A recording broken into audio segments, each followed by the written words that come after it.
Okay, ladies and gentlemen, I'm sorry we're starting 1 minute late. I will speak faster to compensate for the time we lost. Tonight's talk is really fascinating, I think. A very unusual figure named Rabbi Levi ben Gershom, known by the Latin term Gersonides, or son of Gershon, as we've seen with Maimonides, Nachmanides, and so on. It's a fascinating figure who really in many ways encapsulates the nexus of Jewish and scholarly non-Jewish work in his century, in the High Middle Ages, and the kind of research that he produced, both in the secular realm and in the Jewish realm, are really amazing when you understand the context of 12th and 13th century France in particular. So my goals for tonight are to give you just a sense of the backdrop. We're going to concentrate on the ecclesiastical history and on the economic history of the Jews at that time, just to give you a sense of the kind of environment in which he operated. And then I'm going to highlight a few of the areas in which he was active as a scholar, and I'm going to basically leave aside all of his Jewish research, which is really quite fascinating and controversial, and I will leave that to my very capable colleague and friend, Rabbi Trump. So that is the plan for tonight. Okay, let's get started straight away then. So here's a great picture of him. This is obviously an Israeli stamp from 2009 to commemorate Gersonides' contributions to astronomy. And he is associated with the development of this interesting navigational instrument called the Jacob staff. I did a little bit of reading on Wikipedia to figure out what exactly is a Jacob staff, and I'll explain it to you when we get a little further into this talk. But basically, it's a really fascinating navigational instrument to measure distances using solar bodies and a few other kind of cool things. But his years, 1288 to 1344, that's like the high Middle Ages. It's the point of time in history when the church is at its peak. And I want to just really emphasize that because so much of our topic is going to revolve around that. One of the great struggles in the high Middle Ages is the conflict between the church and the state, between the churches, the popes and the kings. It's a tremendous amount of conflict. The churches generally try to stick with dogma and ideology, and that is generally not so good for the Jews, although in some interesting circumstances they actually would come to the defense of the Jews when dogma was favorable in that way. Whereas the temporal powers generally saw the economic utility of the Jews and tried to enact legislation that was appropriate to draw more Jews and encourage their settlement in European regions. We shall see that there are a lot of tensions involved in that between church and state, and the Jews eked out a very difficult existence quite often in the 13th century in particular as a result of this conflict. Let's scope ahead. Okay, so first of all, here is just a quick overview of some elements of church history. The high point of the church's power in the 13th century is, without a doubt, the work of this man, Innocent III. It's a very ironic kind of title for a pope because he is widely recognized as one of the most anti-Semitic popes of history.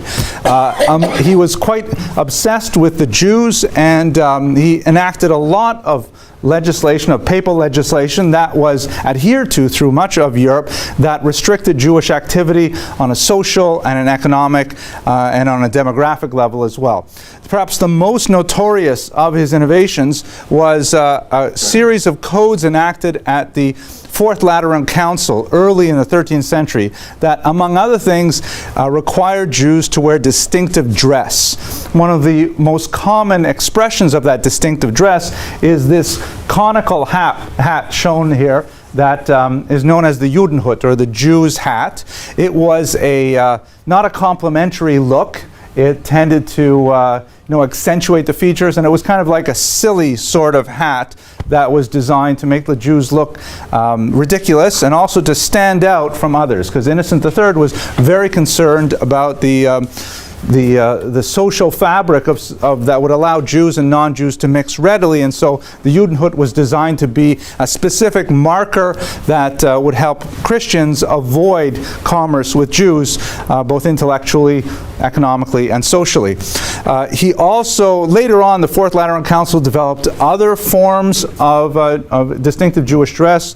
The Jewish badge was developed at this time. It was not, contrary to popular opinion, the yellow Star of David. That developed much, much later.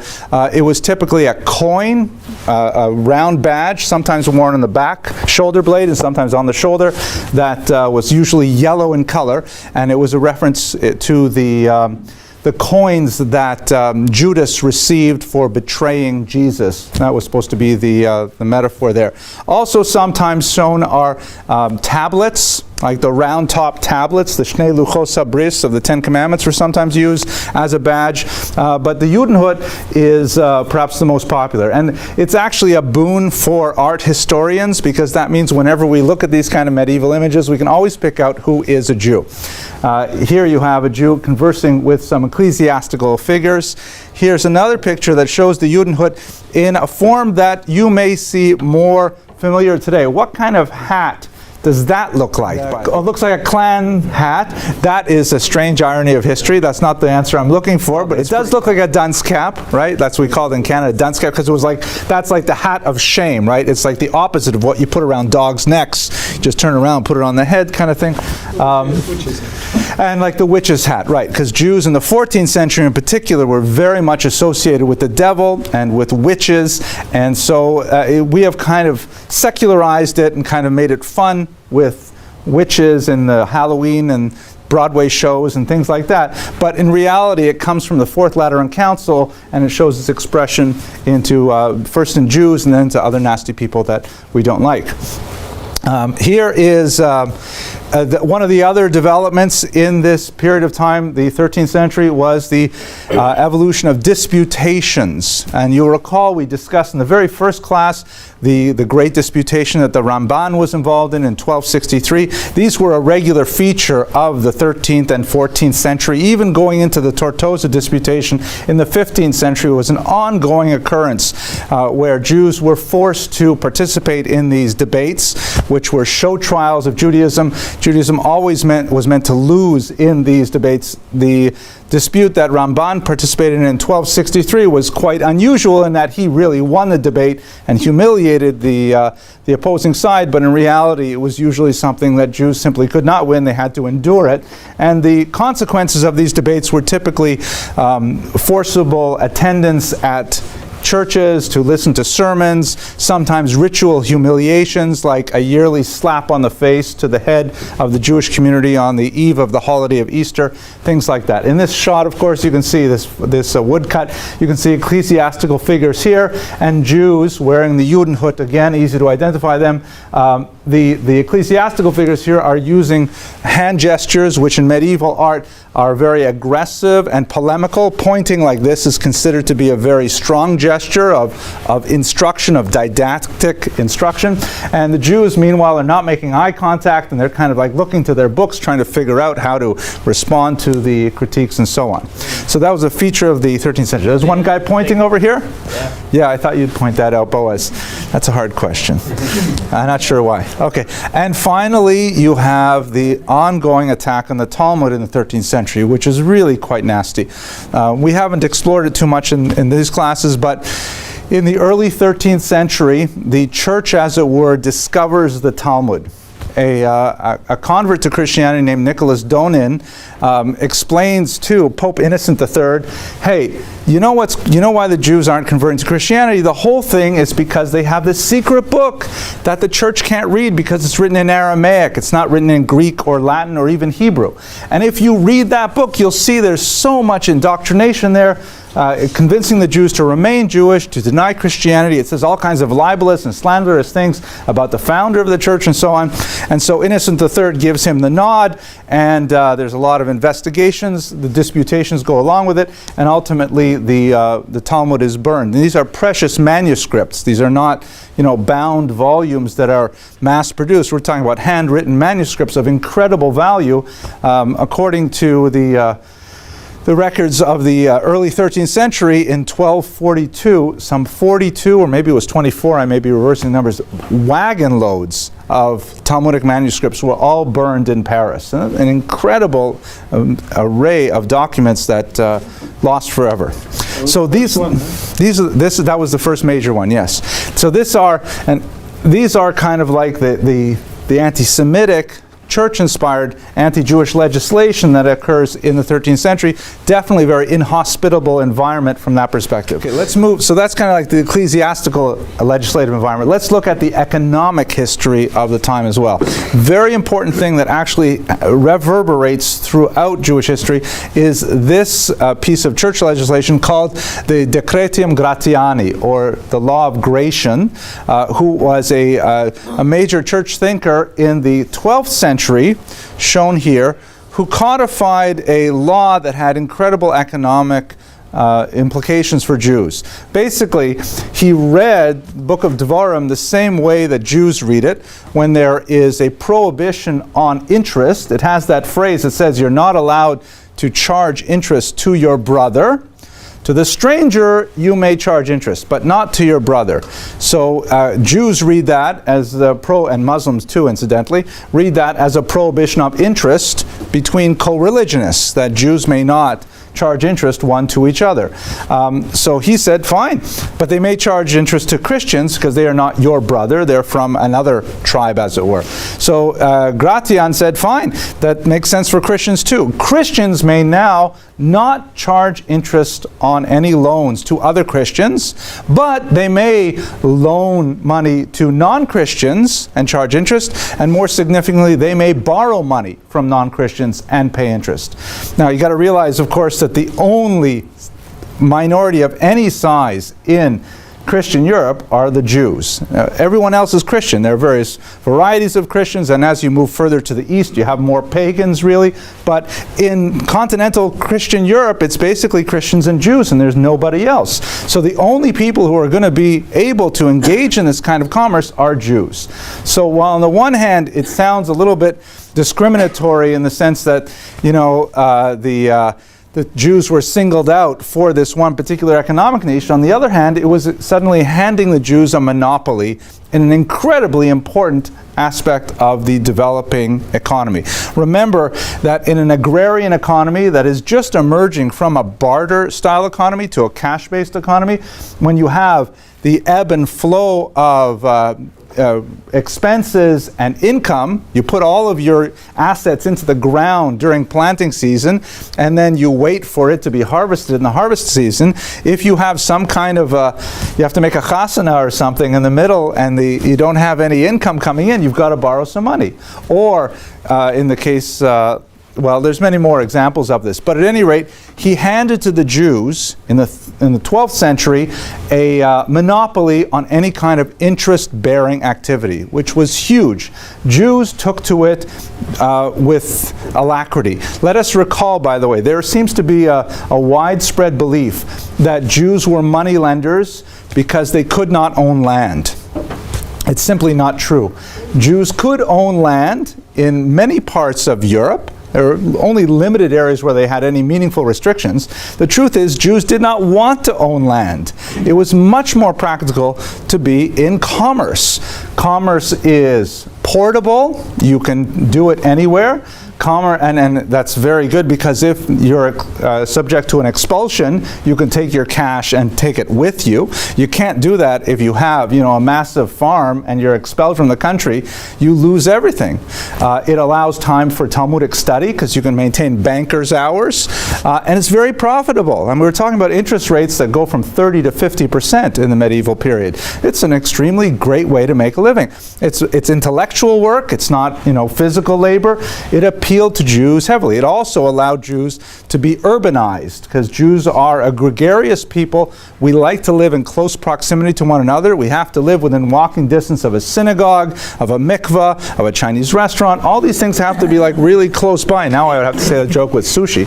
But, this kind of work was extremely helpful for Jews because it gave them that kind of lifestyle.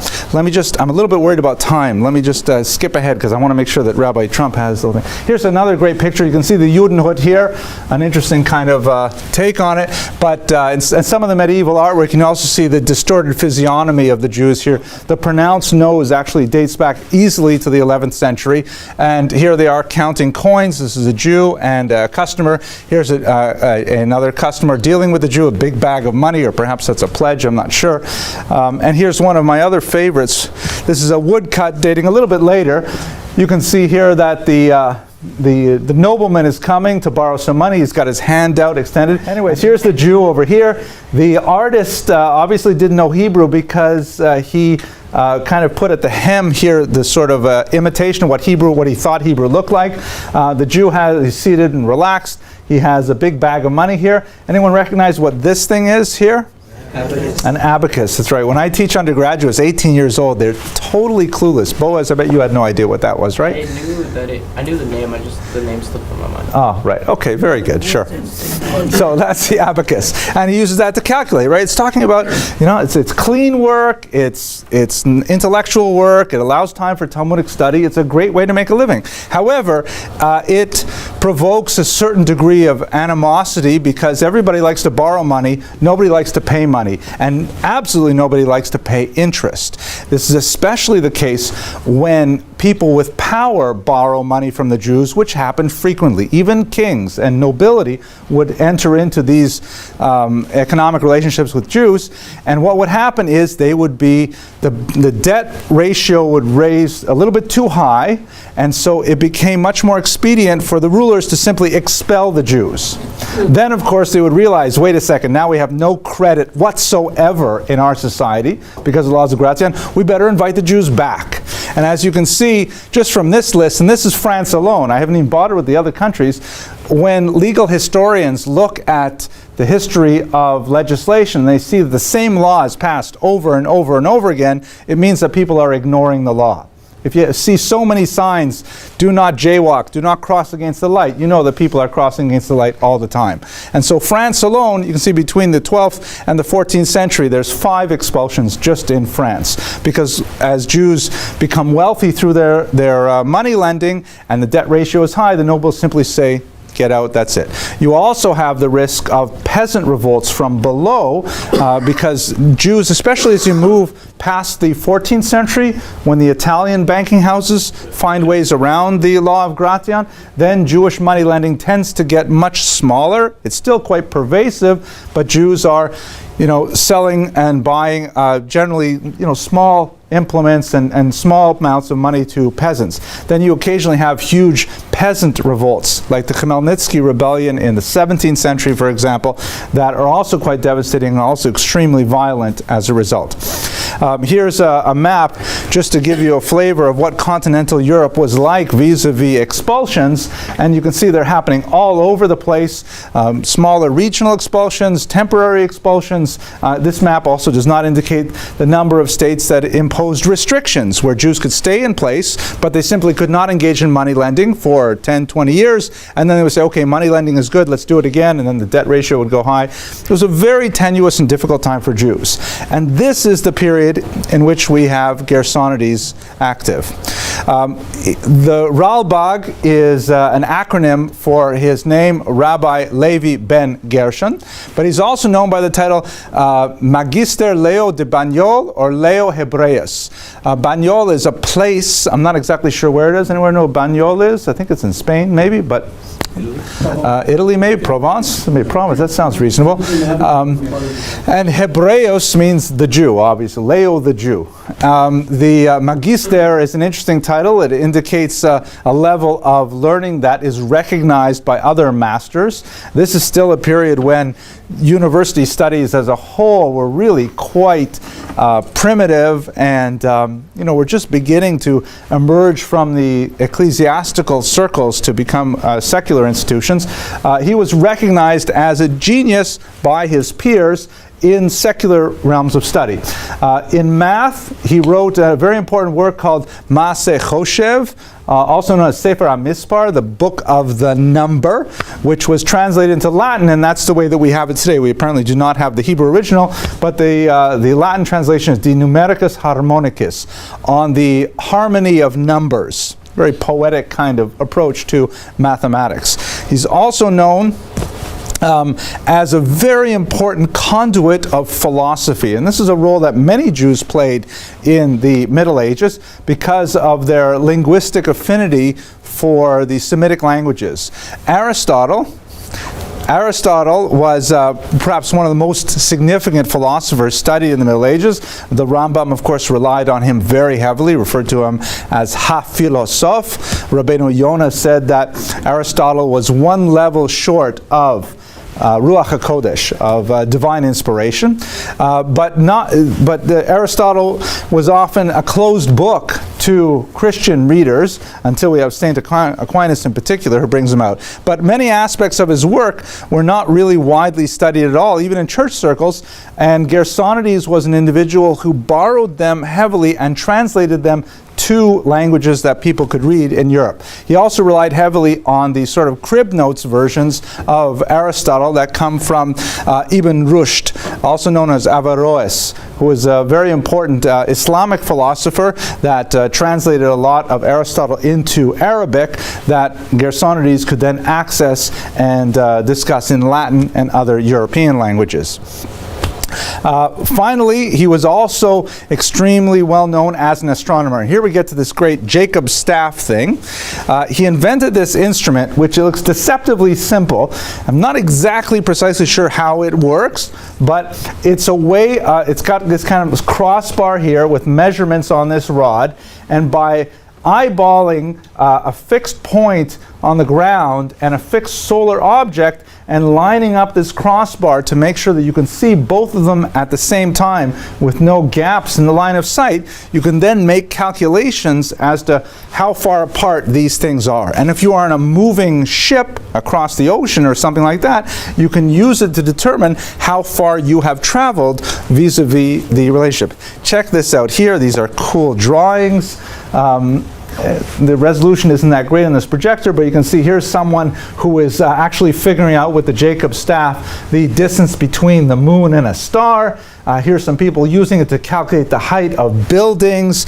Really interesting applications of this very simple instrument that Gersonides invented. And by the way, modern surveyors use this technique even today. They're still working with this thing invented by the Rabbabag some 700 years ago. This is a more modern version of it. You can see that it's a little bit more refined because it has several levels, but the markings are all on the staff. The same basic instrument that has tremendous usage. Now, what I'm not going to go into today because we have Rabbi Trump to speak in much greater detail about it, but he was also a huge polymath. And again, this is in a period of time where the division between the sciences was not altogether fixed. I mean, a person who was really smart was expected to be smart kind of across the spectrum. We didn't have such high levels of specialization of the sciences and the literatures and so on. And so he was an incredible Talmid Chacham, viewed with considerable controversy in many circles. His most famous work, however, was this book, Milchamot Hashem, title that's used by many authors, The Wars of God, and it deals with a whole range of questions in Jewish theology, borrowing heavily from Aristotle and Averroes in particular, as we discussed. Okay, Rabbi Trump, you ready? Okay, so thank you very much for your attention. Let's turn it over to the real talented Rabbi Trump. Okay, good evening everybody. Welcome back to the second half of Letters Flying Free. And Dr. Abramson just walked out the room, so we didn't have a chance to get to wish him and Ilana Mazel Tov and just their daughter's their engagement just a week and a half ago. Very beautiful to be able to celebrate the Simcha for people who do so much to enhance our community. And we wish you and Hillel continued Mazel and Nachas from your children. I'll leave the compliments towards the end then. Let's start at the beginning over here. So what we see about the Rabbabag, as Dr. Abramson had said, is the most remarkably varied individual.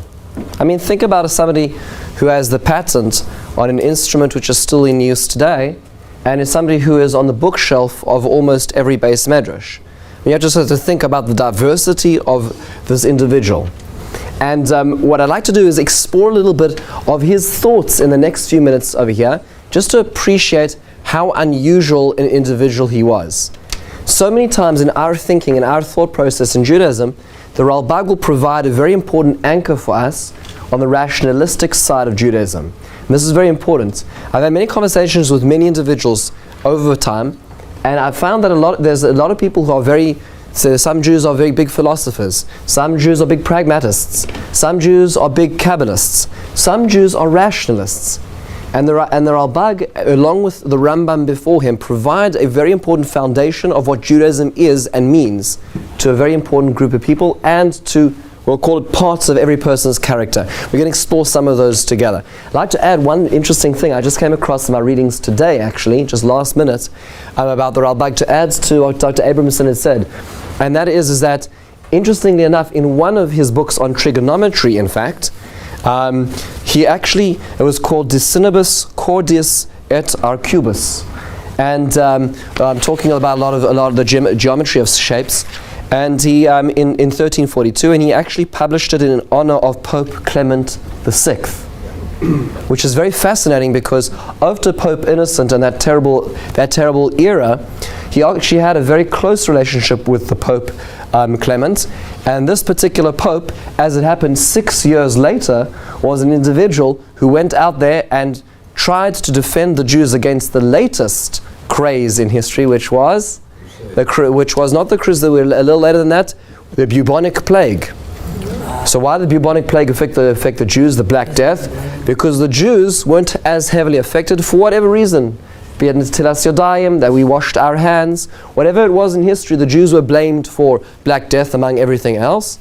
And Pope Clement was in fact one of the ardent defenders of the Jews, and before that defense he had a close relationship with the Rabbabag, whose brother was actually his physician, which is just a very fascinating historical wrinkle in terms of how much he contributed, just in terms of, as Dr. Abramson said, his personality and his gravitas in society. Let's start at the very beginning. There are so many different works that the Rabbabag works on, and as we saw in the works of Sadia Gaon, it is incredibly organized, orchestrated, point by point. In fact, when he starts writing his introduction to the Torah, he gives you the rubric and the schema for his books, his later books. He says, I'm going to write. And he tells you point by point of what he's going to write. A very, very incredibly organized individual. So here we go. Let's start at the beginning over here. So the first thing we're going to start off over here is just an interesting aspect of psychology. Usually when you have an academic of such proportions, and certainly with the mathematical side of the brain, it doesn't often lend itself necessarily to the finesse or the soft understanding of the intricacy of emotions. However, I'd like to give you one example of just how profound an insight he has into the human psyche. Here's where it starts.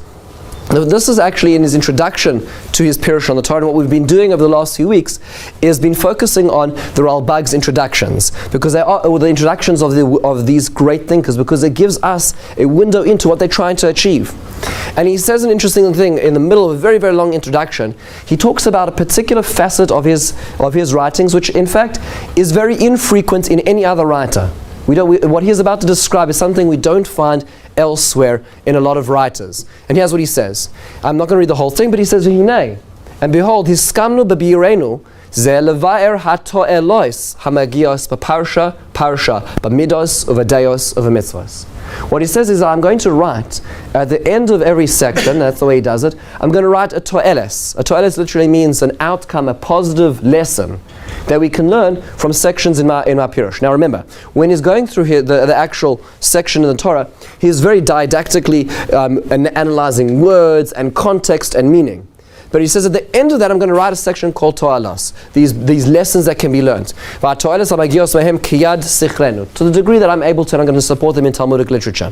So I'd like to give you an example just of one of these examples. This is why it's so beautiful. You can go to the Parashat of the Rabbabag as a regular mefarish, as a regular commentator on the Bible. But then you can go to the end and have a completely different perspective on the same thing he already commented on because of these Ta'alos. He has an example. The context of this next excerpt is in Parashat Vayishlach. So here we have the beginning of Parashat Vayishlach, and this serves, of course, as a very important metaphorically as well in terms of in terms of the relationships of Jews and Christians as well. Because remember, Vayishlach is the parasha where you have Jacob is returning from his exile in the house of Lavan, and he's going to now encounter his brother. And a lot of the parasha spends the time preparing on how they're going to interact with each other. So he says, I want to tell you something important about this interaction, and that is the to'eles harishon hu b'midos. The first one is a psychological insight, and he says the following: V'usheroi lemi sheyesh lo soneh v'yiratze shetasur sinasa mimenu sheyiskarev elov b'chol oiz. If you have somebody you really have a relationship of angst, there's a lot of pain, there's a lot of baggage in that relationship. He says, you know what the approach to that relationship should be? Is openness, submission. V'yagid elov kol yanov, and you tell the person what's going on, the things, your fears, your humility. Kivozeh miskarvos halavavos mashelo ye'olem. He says, when you stick out your hand, as painful as it is, as vulnerable as you make yourself, he says that's the greatest key in to breaking a relationship of power and anger of yours. Fascinating idea. How do we see this? And he describes how we learn this directly from the interaction of Yaakov. Yaakov has now had 22 years of estrangement from his brother, and his brother feels, in his own realm, very rightfully wronged by Yaakov. And now his brother's coming back. What does Yaakov do? He extends himself. He makes himself vulnerable. He talks about his family. He sends him gifts. He opens himself up in what perhaps would be a counterintuitive move. And says the Rabbabag, we can learn from this. How many times in relationships do we have a relationship where the response is to harden, because that's perhaps the only way we can dig in our defenses? And what ultimately we're learning from this is in a healthy human being relationship, that ultimately does not resolve it. What resolves it is this. This is an example where the Rabbabag will look into, and beyond his grandiose and his perspective and as academic, he just says, on a humanistic level, when dealing with other people, and you can think in the backdrop of his mind, Christians and Jews, right? You can think about what he must be dealing with on a daily basis, is be vulnerable. It's a very counterintuitive point, but something which has great impact in life today. Let's move on to an interesting part of his life. The Rabbabag is going to be ardently rational, which means to say that any woo-woo kind of aspects of Judaism are going to be downplayed by the Rabbabag and the camp of the Rambam. So as an example, when we talk about supernatural beings, so who are supernatural beings? Examples? Angels. So let's say any encounter we have in angels. Are there angels in the Bible? And the answer is absolutely. The Bible talks about angels all the time. There's angels who are explicitly visiting Abraham by his tent. There are angels who are struggling with Jacob later on. There's lots of angels in the Bible. So how do you work with that? We are coming now from the camp of the Rabbabag, who's heavily influenced, like the Rambam was, by Aristotelian philosophy. And the world of the spirit is something which is completely devoid of any physicality. So how do you have a spiritual being having any physical interaction with a human being who is completely, or almost at least interfacing on a physical level? So here's what he says. This is his commentary on the Parashat Vayishlach later on, where Yaakov struggles with an angel. He says the following. This is in the third source. He says, "Nishar Yaakov levadai," and Jacob remains alone. La'avir ksas kinyanov shenisharu sham. So he's busy bringing over his extra belongings over from the side of the river. V'yashen shavanir lo malach benavua ki'ilu hu ish. And what happens? What happens to Yaakov? An apparition appears where? In a dream. In his dream, which means to say, take a snapshot of what's going on over here. What position is Jacob in at this point in time? He is horizontal. Or it's in his That struggle that's going on is in the head. It's not in the nighttime. It's not with some stranger. He says, and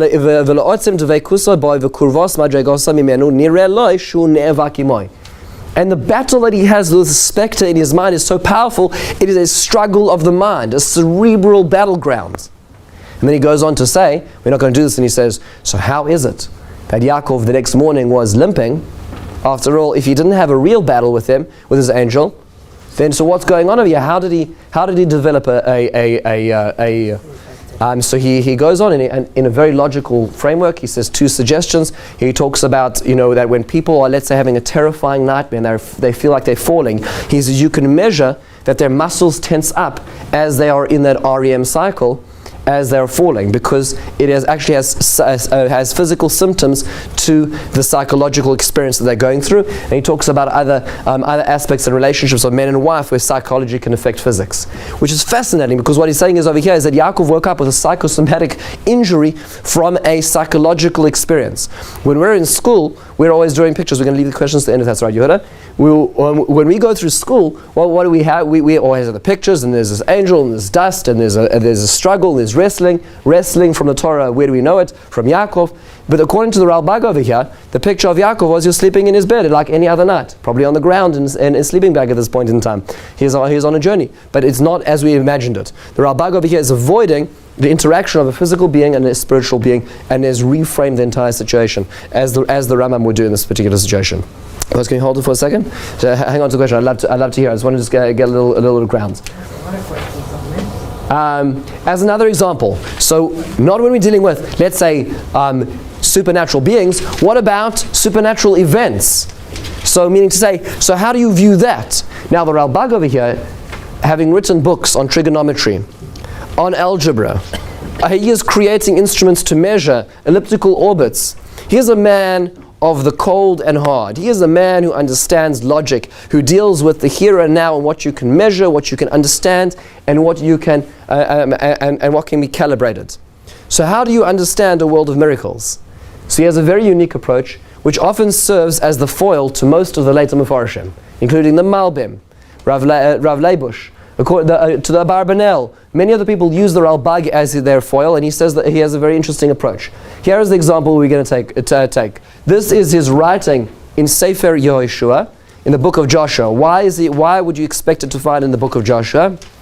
What miracle of note occurs? Okay, so there's a few things we can note. There's a few miracles. One of the first major miracle that occurs is that the Jordan River dries up. There's an occurrence where the Jordan River dries up, and it stands as a pillar, and the whole of Israel crosses the Jordan River. And this is where the Rabbabag jumps in, and by the way, he jumps in by Exodus as well, because it's the parallel thing. And he says a very fascinating and salient point. He says the following. He says, Shekfar Hishrishu on the top line, our sages invested into us the understanding that there's no new item in any equation which God sort of pulls out of the bag a rabbit out of nowhere. And he says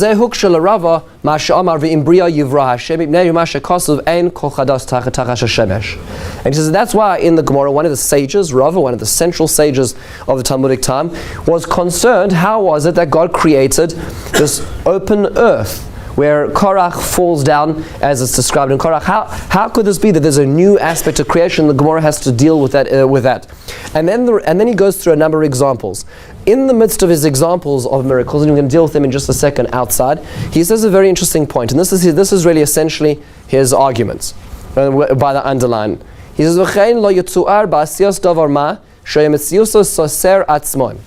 God will never create a self-contradicting idea or concept in this world. What does that mean? So he says, for instance, God will never create a square where the diagonal is equal to one of the sides.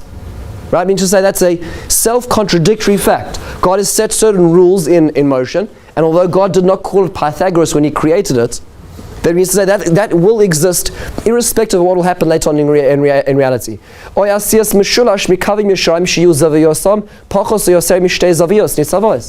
He says, or let's say you have a triangle with more than 180 as a sum total of all of their angles, or asiyas eshkar, or making cold fire. I mean to say there's certain rules that God is in the world and God has in the world, and God's never going to change those things. And therefore, our perspective on miracles is we have to re-understand how a miracle is happening. So for instance, so he says, what about Korach? So it sounds like the Chumash describes the ground opens up and closes over Korach. So what's going on over here? So he says, well, we know that we've done research, and we've seen that there's certain parts in the land where there's an instability, and we already see that from that area of the land there's smoke rising, which is an indication that we're on the Rift Valley. And lo and behold, the Sinai Peninsula is on the Jordan Rift Valley, which goes all the way to down the right side of Africa, down to where I grew up in South Africa. We actually see the end of the Rift Valley, just close to Pretoria, which goes all the way up the side of Africa. It's one of the tectonic plate shifts, which goes through Mitzpe Ramon, all the way up through Israel. It is a tectonic plate. So he says there was such an area. What was the miracle? The miracle wasn't that God made something supernatural occur. It was that God allowed the natural to occur at the right time. Meaning God wasn't pulling anything out of the hat. God was simply allowing what should happen to work. And another example, he says, how is it that we know that in Tanakh, Hananiah, Mishael, and Azariah were these three individuals who are given the option of submission to the Babylonian overlord, or to jump into the fire. And they jumped into the fire, and explicitly the Psukim say that the verses said they were not harmed. So what was going on over there? How did they miraculously survive? So he says, well, maybe the fire had cooled down to a point that it wasn't dangerous anymore. Maybe that they anointed themselves with some sort of oil which prevented them being burnt. I mean, this is the degree that the Rabbabag was saying this. Now, certain people don't read the books of the Rabbabag because of this. This is an example of where people feel that this is too much a poetic license the Rabbabag has in reading Tanakh. How did let's say Exodus? That was a pretty big lights and show. How did that occur? So he says the following. He says, here we are. As an example, he says, "V'nomar," in this last paragraph, "Shekfar yidme shenemar." It would appear to me, "She'ena nachas hamayim bilti nagarim davar chadash." He says, look, water not flowing is not something new to us. He says, "Ki kvar yikre bazeh l'mayim k'sheyeh lahem davar monea me'atnua." He says, look, anything, if water's not flowing down, it must mean there's something pushing it up. Right? So for instance, he doesn't use this example, but when you're driving on the highway, the raindrops go up your windshield. Why? Because the inertia and therefore the wind speed is pushing them up the windshield, even though they're not flowing downwards. So there must be something else there. Maybe God created, but Moifes, ba'avira samoch l'mayim ahem, geshem safiri av moneh hamayim ha'yirida. He said there must have been some sort of heavily pressurized mist that was pushing the water upwards at the right time. Right? This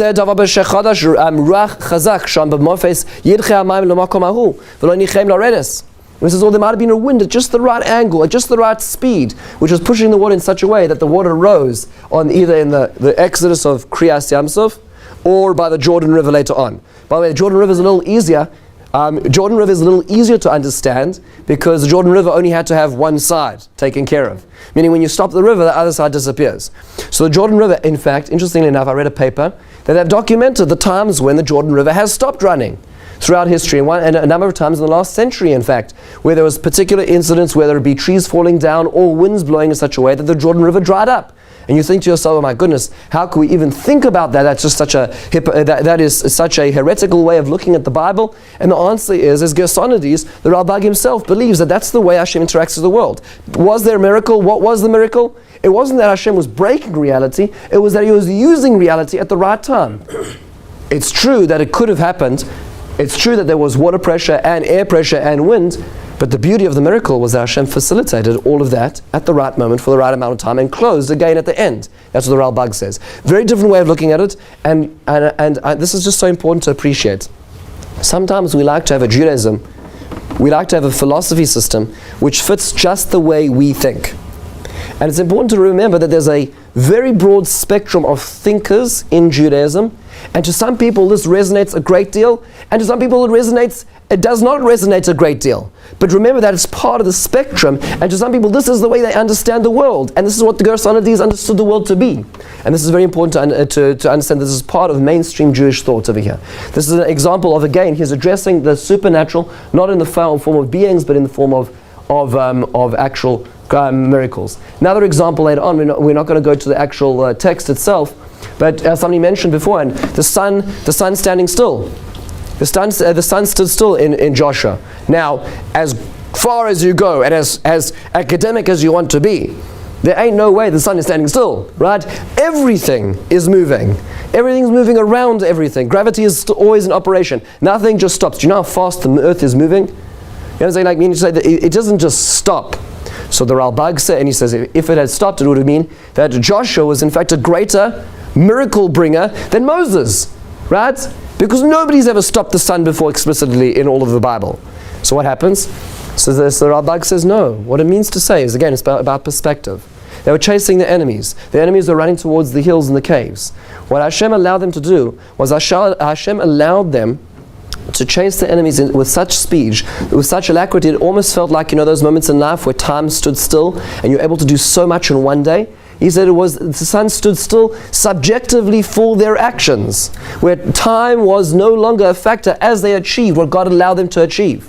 Meaning to say, we're not talking about a physical reality, we're talking about a psychological reality in terms of understanding it over here. Once again, don't necessarily take it at the face value of what the texts were. On the same note, I just found a very interesting thing. This is a translation actually from Rabbi Natan Slufkin. It doesn't come out so well over here. In his book Milchamas Hashem, the book of Milchamas Hashem is one of his great works, which Dr. Abramson mentioned just beforehand, where it's meant to be, and if you read the most exquisite description of how much he wants to bring God's light into this world by this book. Essentially, it's about his philosophy system and his system of God's providence and how Hashem interacts with this world. We're going to see a little bit more of this at the very end. But in amongst this, he has very interesting things where he talks about the hierarchy of life forms, which is very fascinating because Rabbi Slifkin over here is addressing evolution.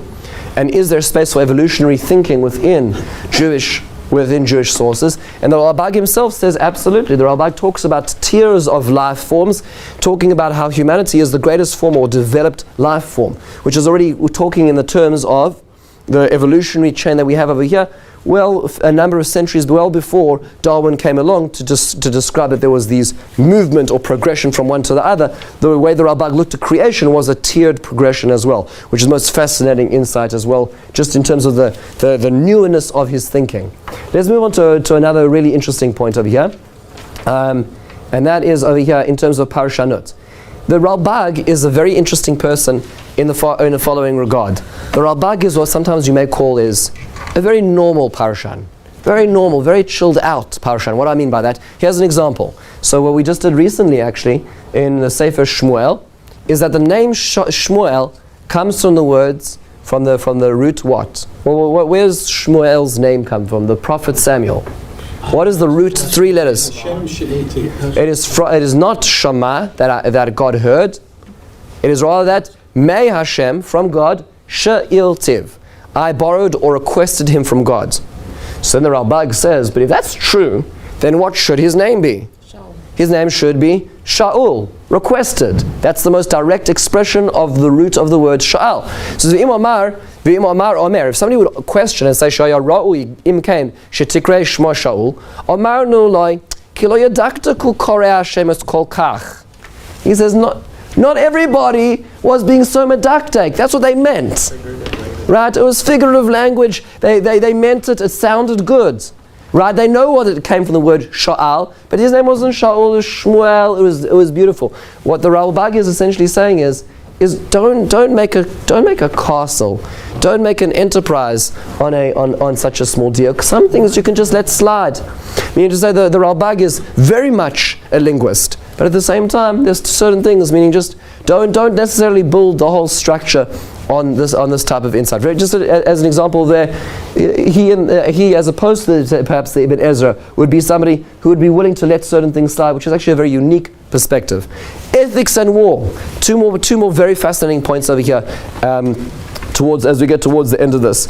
And that is ethics and war. Happens to be that one of the very difficult for any, we'll call it modern reader of the Bible, has a lot of trouble when it comes to reading the descriptions of Israel going to war in the land of Canaan.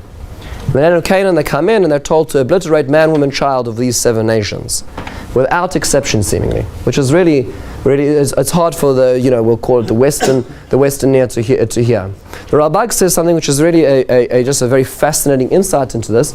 And when reading through the verses, we're not going to do them now, but these are the verses in Sefer Devarim, in Perek Chaf, in the 20th Perek, where it talks about the description of going to war. And it seems that the Psukim actually have 2 divisions. There's regular nations. If you go to fight against a regular nation, let's say for land, then you offer them peace. When you fight against the 7 nations of the land of Canaan, then it's obliteration. The Rabbabag goes out on a limb, and like the Abarbanel later on after him, says the most fascinating, interesting insight, and he says that no. the Torah means that every war that is fought has to have a peace offer at the beginning. Meaning to say, there is never a carte blanche for Jews to walk into the land of Israel and to totally decimate another nation. No nation ever was destroyed without the offer of peace and subjugation beforehand, which is a very fascinating, which is a revolutionary perspective, moving away from the perspectives of, let's say, predecessors like Rashi, Ramban, who say that there's a division of labor over here. The Rabbabag and later, followed by later Mefarshim, give us more of a humanistic perspective to war. And you can imagine, as Dr. Abramson said, he's not living in a very harmonious Europe. But at the same time, he is very much a forward thinker, and that perspective informs the way he understands, in fact, the mitzvahs of Yeshuv Haaretz, the way the land was settled. Last and very, very fascinating point, and that is about suffering and providence. I'm talking about the book of Job, of Eov. This is a translation of his introduction to the book of Job. The Rabbabag says something which is quite remarkable. And I've found that there's many different systems of dealing with suffering and injustice in this world. And what he suggests over here is something which helps some people and makes it worse for others. Okay, so just what he says is the following. In brief summation, he says, look, that there are bad things which happen because people bring them upon themselves. Meaning to say, let's talk about, on a more pragmatic level, a person who's got a life where they eat lots of sugar, they consume a lot of sugar, don't do a lot of exercise, have a lot of fatty foods, and there's going to be symptoms or consequences for that type of lifestyle. So the persons can say, God, why am I suffering? And the answer is, well, because of the lifestyle you led. So that's a simple model of it. And he says spiritually as well, there's types of lifestyles which work like that. He says, but then there's things which happen which are beyond that, which clearly cannot be the workings or the doings of the individual themselves. So he says the most fascinating insight, and this is where he says it. He says that there are types of things which is what he calls mikra, which means to say there's a system in place in the world, and that system, in fact, operates without specific relationship to individuals. Meaning to say, there's a cause and effect. The nature which God put into place is going to work in a cause and effect nature, in a cause and effect way.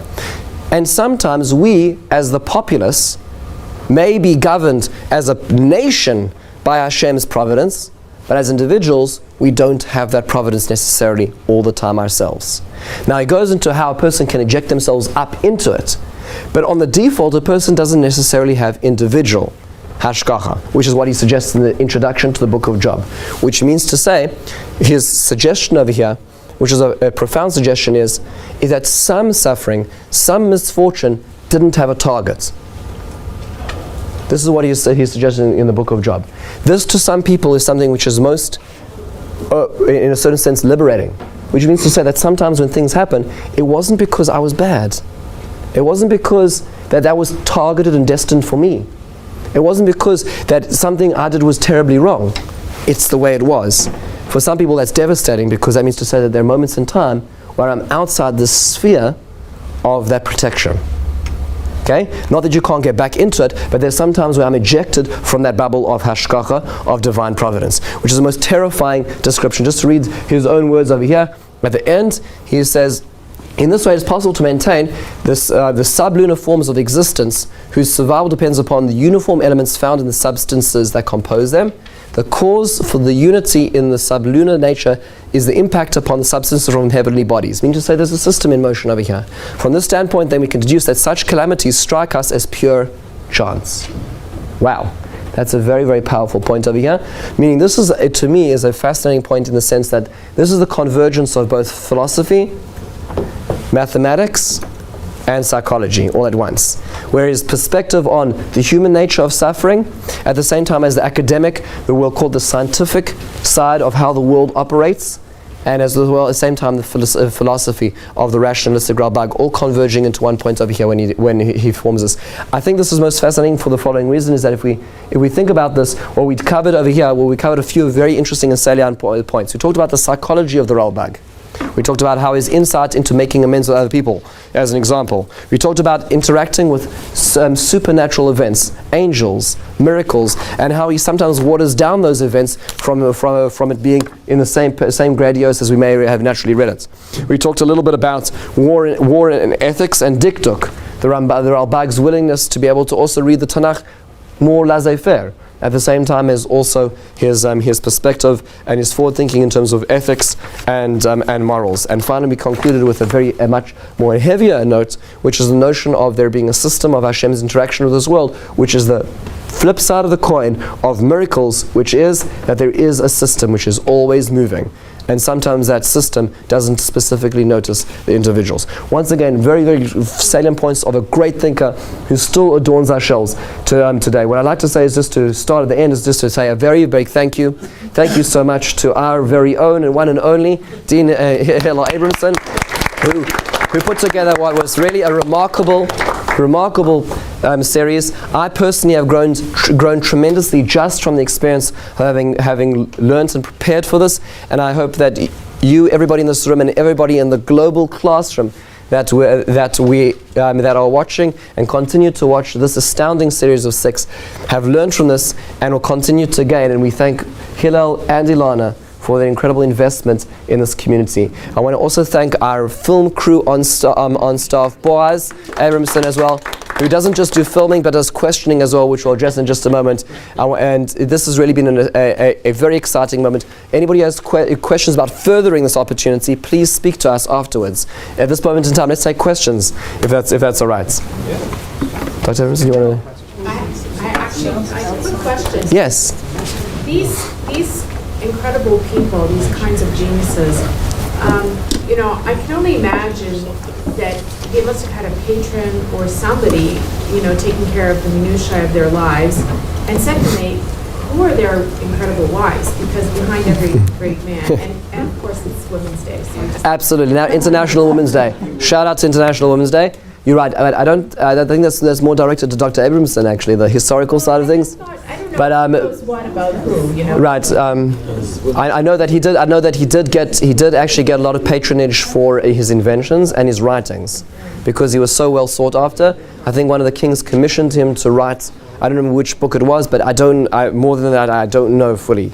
Right, Dr. Abramson, can you speak to that? No, I don't think I have anything to add. Fascinating. I don't think he's allowed to add. You heard it, yes. Just a couple quick questions. Yes. One, when going back to Yaakov and the struggle with the Malach, I've heard people say, or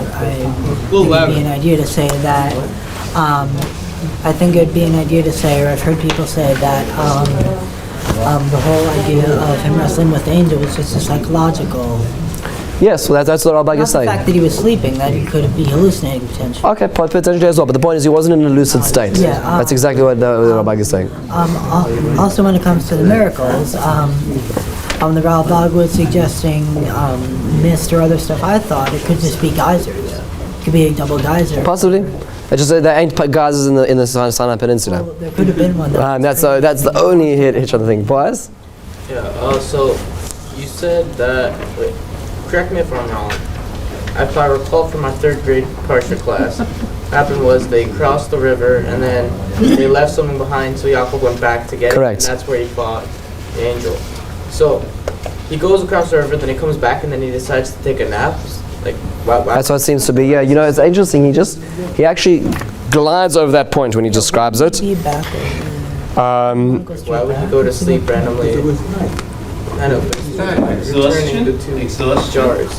Yeah, and wouldn't he want? It could be. It is very possible that the Tanakh doesn't go to the level or the stakes or pain to tell us every stage of his going to bed schedule. So it could be that it took it for granted that we knew that this was now in a sleeping state.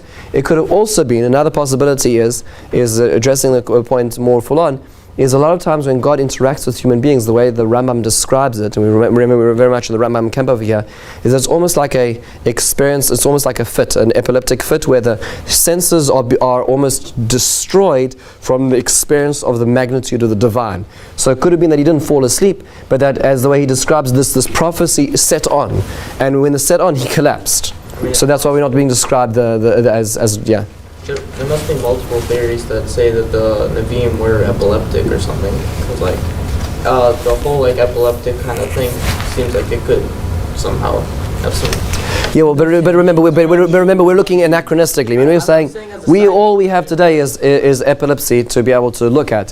When it happened in those days, we're talking about not so much as a medical condition, but rather a description of a human being, of a physical being that cannot. What was that?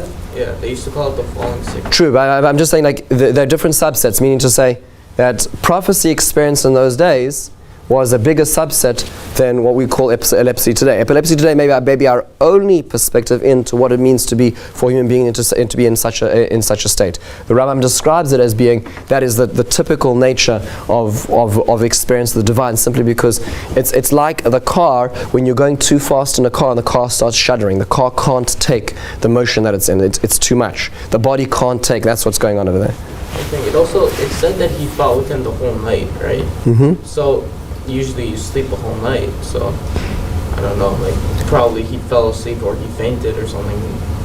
Possibly, Could be a proof to the it's very definitely true. It could be the whole night as well. Could have been the fight, as the other Mefarshim said. But one thing which interests me is coming back to Yehuda's point, is that if it's a psychological struggle, meaning it's not just a bad dream, it means to say that in his dream he is struggling against something. That struggle was so hard it took him until the morning to break out. I've heard people. That's what seems to be going on over here. That's how hard this experience was. Even people nowadays, when they wake up from intense dreams, they're sweating, they're out of breath. And Yes. Correct. So that goes to that Imagine. for sure, and that goes to his psychosomatic experience that he describes in the Toilot at the end of the section, exactly like you said, where he says how could there be physical symptoms of a psychological experience. Anyways, that is maybe we'll take questions afterwards. Thank you, everybody. I don't want to keep everybody. Thank you so much for coming. Looking forward to seeing us at the next opportunity. Thank you.